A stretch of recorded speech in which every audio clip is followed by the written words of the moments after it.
Hi அஸ்லாம் வலைக்கம். என்னதான் வகை வகையாக நம்ம சாம்பார் சட்னின்னு செஞ்சாலும் இந்த இட்லி பொடி காம்பினேஷனே வேறு லெவல் தாங்க. ஸ்கின் அண்ட் ஹேருக்கு ஹெல்த்தியான ஒரு இட்லி பொடி ரெடி பண்ணலாமா வாங்குங்க.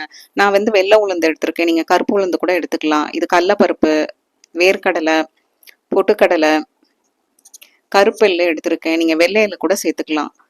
கொள்ளு கொஞ்சம், சீரகம், மிளகு,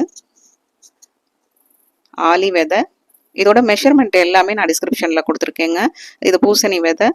கலருக்காக நான் காஷ்மீர் மிளகா சேர்த்துருக்கேன், நார்மல் வர மிளகாவும் சேர்த்துருக்கேன், கட்டி பெருங்காயம், கருவேப்பிலை ஜாஸ்தி சேர்த்திங்கன்னா கருவேப்பிலை இட்லி பொடிங்க. இது முருங்கைக்கீரை ஜாஸ்தி சேர்த்திங்கன்னா முருங்கைக்கீரை இட்லி பொடிங்க. இது எல்லாத்தையுமே மிதமான சூட்டில் வறுத்து எடுத்து பொடி பண்ணுறது தாங்க நம்மளோட முருங்கைக்கீரை இட்லி பொடி. இப்போ நான் முருங்கைக்கீரை இட்லி பொடி தாங்க ரெடி பண்ணி பொடி பண்ணி வச்சுருக்கேன். இது நீங்கள் வீட்டில் ரெடி பண்ணிட்டு டேஸ்ட் எப்படி இருக்குன்னு சொல்லுங்கள். இது மட்டும் இல்லாமல் நம்மளோட நயா ஹெர்பலில் இப்போ அவைலபிளாக இருக்குங்க. உங்களுக்கு வேணுங்கிறவங்க வாட்ஸ்அப்பில் புக் பண்ணிக்கோங்க. அஸ்ஸலாமு அலைக்கும். தேங்க்யூ.